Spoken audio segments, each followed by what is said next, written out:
nggak boleh diharamkan. Yang halal tetap halal, yang haram tetap haram, nggak bisa berubah. Nah, kalau sejarah Indonesia kita nggak ada disebutkan dalam Quran. Gimana mau konfirmasinya dalam Quran? Nggak ada. Quran sudah selesai. Maka konfirmasi kebenarannya hanya lewat, kalau mau kita pakai itu ilmu muskolah hadis, ilmu rijalul hadis, yaitu para ahli hadis, bagaimana dia meneliti hadis dari sisi sanadnya. Maka kita meneliti misalnya apakah orang yang menyampaikan itu kredibel atau enggak. Kredibel dari sisi akhlaknya bagaimana, jujur apa enggak dia, pernah nipu orang atau nipu hewan atau enggak. Itu yang pertama. Yang kedua, hafalan orang itu kuat atau enggak,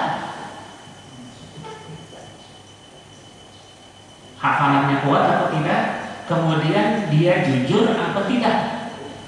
Yang ketiga, apa yang dia sampaikan itu urut-urutannya gimana sampai ke sumber sejarahnya.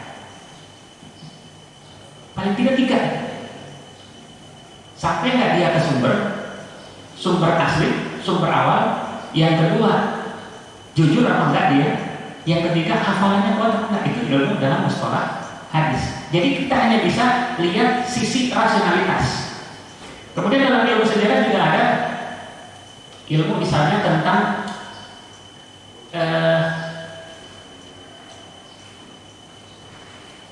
bahasa Indonesia saja. Itu kan ada 2. Ada bahasa Indonesia yang disempurnakan, ejaan yang disempurnakan tahun 72, dan ada ejaan Suwandi atau Van Ophusen. Bahasa Indonesia yang disempurnakan, ejaan Indonesia yang disempurnakan, sekarang sebutnya WEB, Pedoman Umum Ejaan Bahasa Indonesia. Itu kalau U, ya, itu seperti tapal kuda, U. Tapi dalam ejaan Suwandi, U itu ada O dan E. Maka Soekarno ketika proklamasi itu teks aslinya harusnya SOEKARNO, Soekarno. Itu teks aslinya. Kalau sudah SU, ini bukan teks asli. Kenapa? Mustahil itu teks asli kalau pakai U, karena U itu baru tahun 72. T sama J itu C. C dengan C beda. C Kuncaraningrat. Itu kalau mahasiswa saya bacanya Kunjaraningrat. Saya maklum kenapa? Dia mengerti bahwa dulu ada ejaan lama Kuncaraningrat. TJ itu dibaca C. Kemudian juga bisa dengan ilmu bantu, ilmu kimia. Ini tintanya dibuat tahun berapa? Kertasnya dibuat tahun berapa? Itu bisa diteliti dengan ilmu kimia. Itu yang bisa kita lakukan untuk meneliti apakah ini asli atau tidak. Dan penelitian perlu waktu, perlu kesabaran. Ada 2 sumber primer.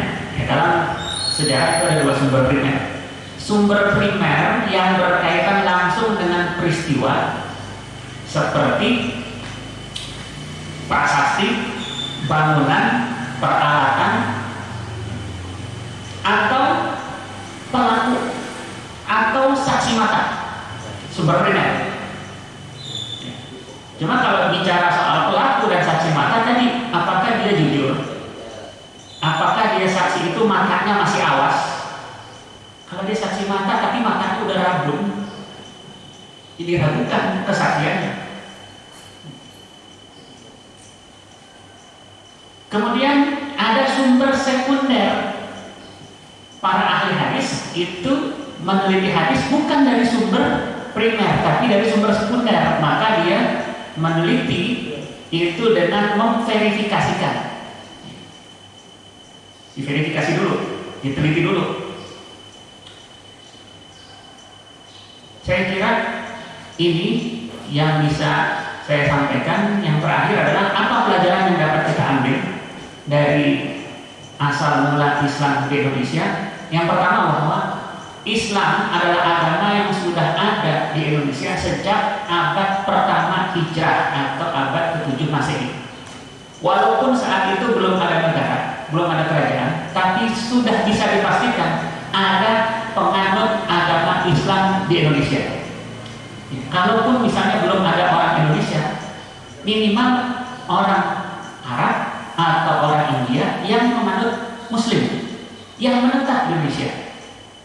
Di Jawa itu ada Fatimah binti Maimun, ada makamnya, itu dia wafat tahun 1158 Masehi. Artinya dia sudah ada di sini jauh sebelum dan dimakamkan di sini jauh sebelum abad ke-13. Itu kan abad ke-12, satu abad sebelum abad 13, 1158 Masehi. Dari namanya sudah pasti dia orang Islam. Di kuburan Trawulan, kuburan para pembesar kerajaan Majapahit, itu sebahagian ada kuburan Islam. Karena sebahagian penasehat dari kerajaan Majapahit itu ada yang Muslim. Dikuburkan di kuburan kerajaan Trawulan itu ada nisannya nisan Islam, bukan Islam dari Hindu dan Buddha. Jadi Islam sudah ada di Indonesia. Dalam proses selanjutnya baru berdiri kerajaan abad ke-13.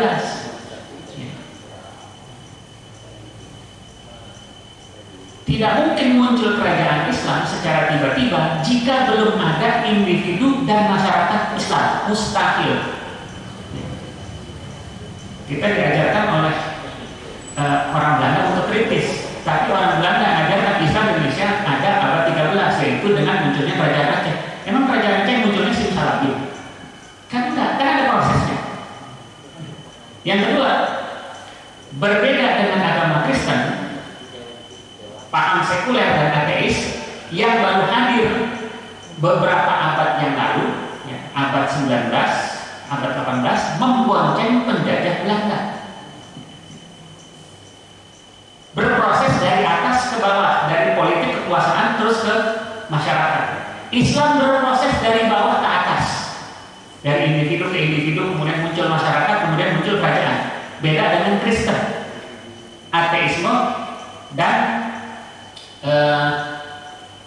paham sekuler itu dipaksakan oleh penjajah Belanda.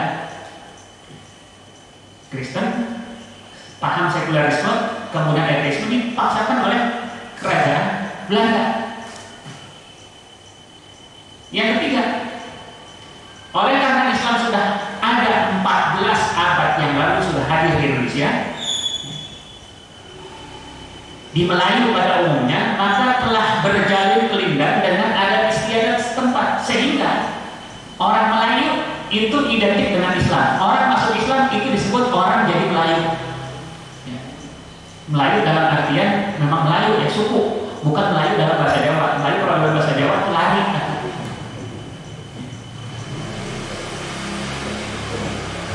Oleh karena itu ada adat di Sumatera Barat yang disebut dengan,